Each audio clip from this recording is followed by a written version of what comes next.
And then who are you? I'm Jaimi Butler. I run Great Salt Lake Institute at Westminster College. Okay. And so I'm here just to discuss the Great Salt Lake. I was out there a few days ago, out by the salt air. And it was pretty astounding to see how far it receded. Is it as bad as it appears to, like, someone who's not studied the Salt Lake?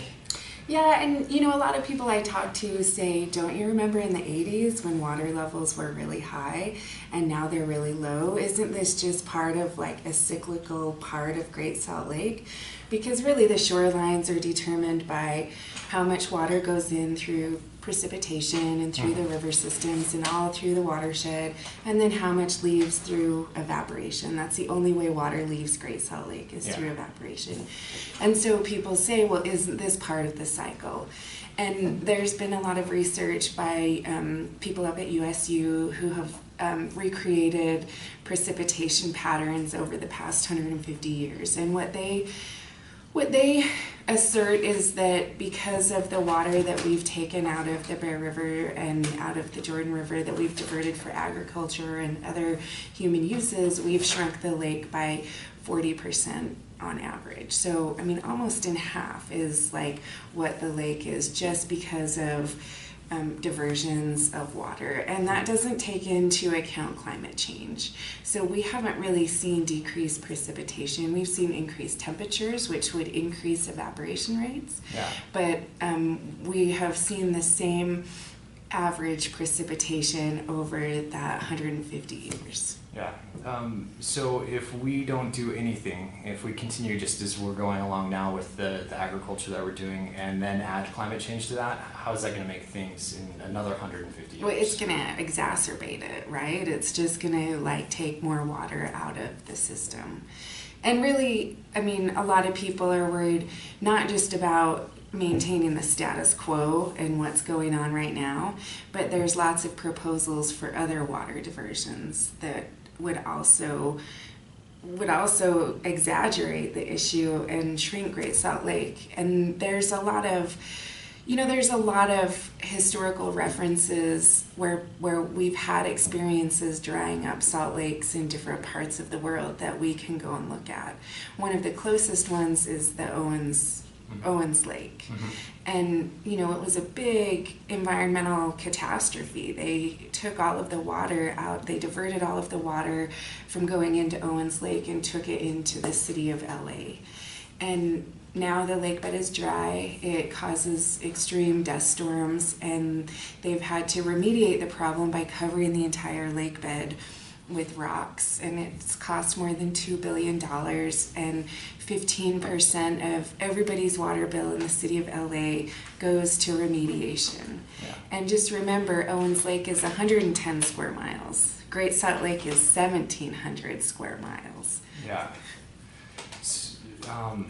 So I guess my follow-up question with that would be, so the impact of losing the Great Salt Lake, like a lot of people, and this is something that I've noticed with climate change, a lot of people struggle with the personalizing the concept, like seeing how, well, climate change is this abstract thing that might affect people 100 years down the road or 200 years down the road. Like, that's not my problem today, and even if it was my problem today, there's not anything I can do about it.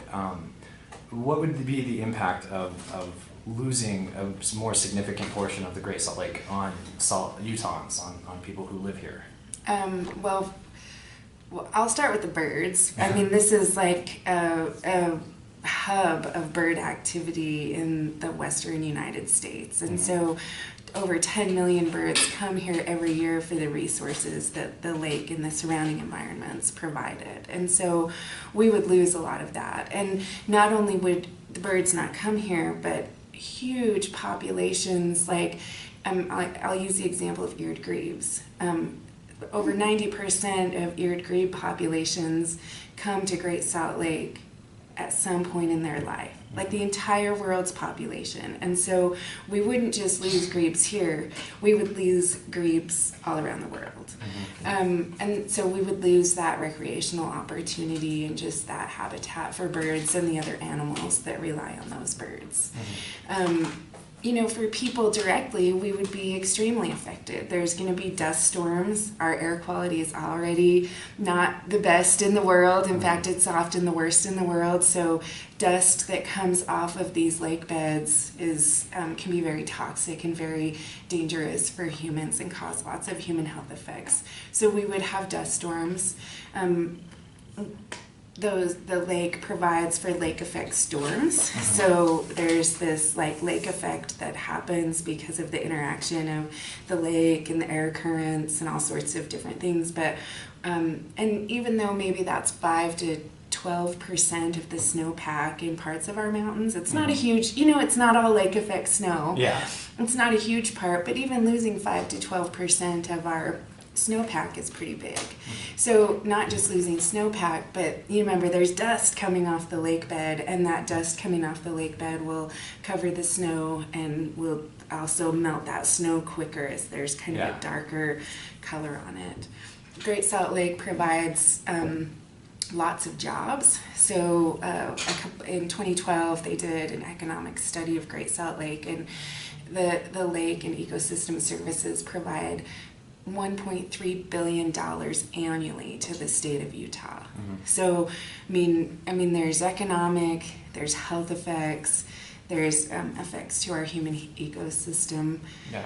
Lots. Yeah. So if you mentioned earlier about, and first off, I want to comment that if I told my skiing buddies that they were losing 5 to 10% of their snow, they'd be brokenhearted. I know. Or 5 to 15%. But where was I going? So you talked earlier about the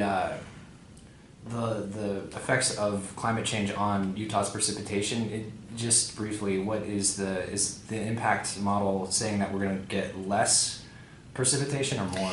I wish I knew about projections. Okay. I don't know. I know we're definitely expected to have lots of mega droughts, and we're seeing lots of fires, and we're seeing trends around the world are saying there are going to be issues. Yeah. And I think too, you need to think about timing of precipitation. Yeah. So our whole world here is adapted to having snow that falls in the mountains, and then in the springtime it melts off and it seeps into the wetlands and it regenerates our lakes, and probably that's going to change. I know that our snow lines are expected to increase in elevation, which is a bummer. Our ski mountains are going to be, we're going to have rain on our ski mountains at the lodges. Yeah, and that's one of the things we talk about in class is the compacting cycles. So negative, or what is it,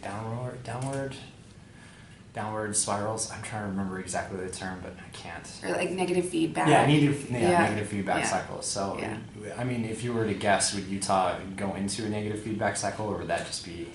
It can. It really depends on the situation with how lake effect snow works. Yeah. If there were any suggestions you were to give to policymakers in Utah to try and preserve the Great Salt Lake, what would that be?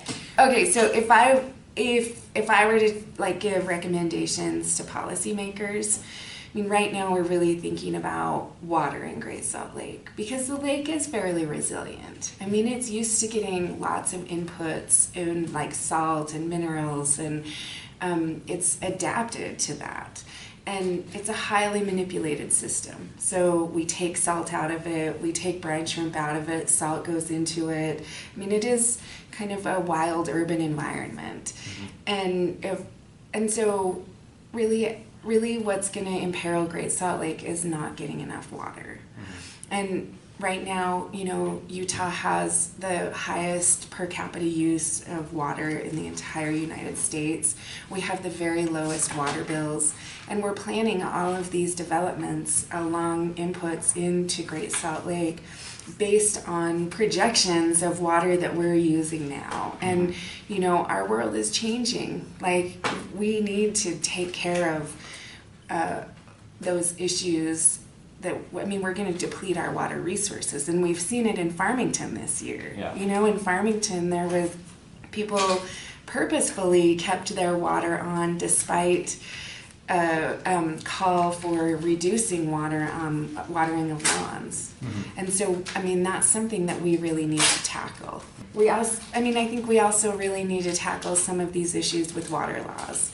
Yeah. So our water laws were created before Utah was even a state. And so they don't reflect the changes that have happened over the past 100 or 150 years. Yeah. And it doesn't allow, they literally do not allow for conservation of water. Yeah.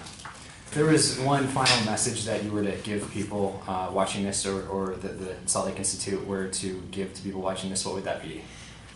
Great Salt Lake is weird. It's salty and it's smelly, and things are pickled along the shoreline after they die, and it doesn't meet everybody's expectations. We have this expectation of lake houses and boat houses and like lots of development and boardwalks, and that's not how Great Salt Lake is. But it doesn't diminish how greatly it affects both our economy and our health and our human ecosystems, and it's super important. And so while we don't always see all of the things that the lake provides for us, it's there. And if we lose it, we don't get it back. They didn't recreate Owens Lake and fill it back up with water. They fixed it by putting rocks on the bottom of the lake. So I would say we all need to be very aware of how much it impacts us and how much we impact Great Salt Lake. Yeah, I guess I'll make a final question. Okay. Is there a real fear that we might lose Salt Lake, the Great Salt Lake, entirely? Yeah, and so already the lake is cut in half by the railroad causeway. There was a rock-filled causeway that was put in the middle of the lake to decrease transportation routes, and it splits the lake into two. So there's the north arm and the south arm. The south arm is what most people see, and that's about 15% salinity. So compared to the ocean, that's 3.5%. It's about 5 times saltier than the ocean, but that's where brine shrimp flourish. That's where a lot of the birds are being produced, and especially those eastern perimeter of Great Salt Lake, where all of the ducks and the duck hunting happens. Those are all very important. But I have heard people talk about cutting off the north arm entirely to save half of Great Salt Lake. Which is still, it's still a pretty enormous swath of land. Yeah.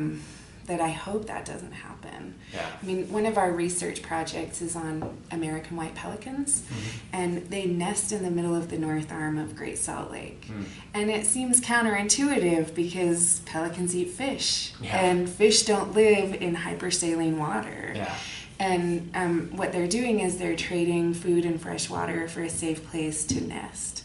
And it's the second largest breeding population of American white pelicans in the world that lives on Gunnison Island. And part of their protection is that railroad causeway and the remoteness and the inaccessibility of that island to both predators and people. And so that's just, that's one example of what we would lose up there. Yeah.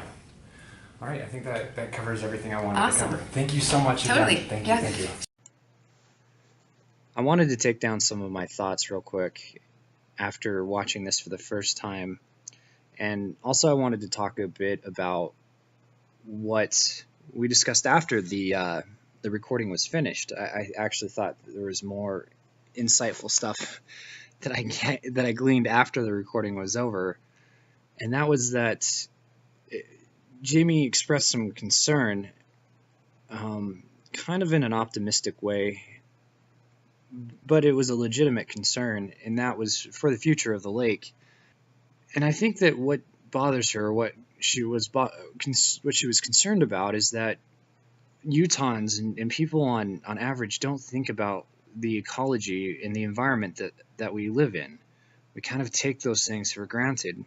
And she knew that the older generations, the ones who were around before the internet, before a lot of the niceties that keep us indoors all the time, they get the value of the Great Salt Lake and of Utah Lake.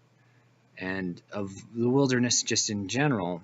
And she was hopeful that somehow we could get the younger generations involved with the Utah Lake, showing interest to what that lake means for the bird populations, what it means for the environment, and taking an interest in raising policies that really do help protect these things. And that's the main reason that I chose these subject to discuss, because I kind of am a little self-aware of my disconnect from the environment and from the world around me. Like, I do take those things for granted. I hope that after watching my actual video, once it comes out, that you're able to see and appreciate what we take for granted just a little bit more. And I don't expect this to be any major YouTube thing, but I just wanted to put my ideas down, at least record them for audio to tack on to the end of the video. And yeah, it gave me a lot to think about, and hopefully there will be some way to revive a future in Utah where there is a group of people who value and protect the lands that we take for granted currently. And thank you guys for listening and watching this. I appreciate you taking the time to do so. And hopefully you'll tune in for the actual the project itself once it's complete. Thanks.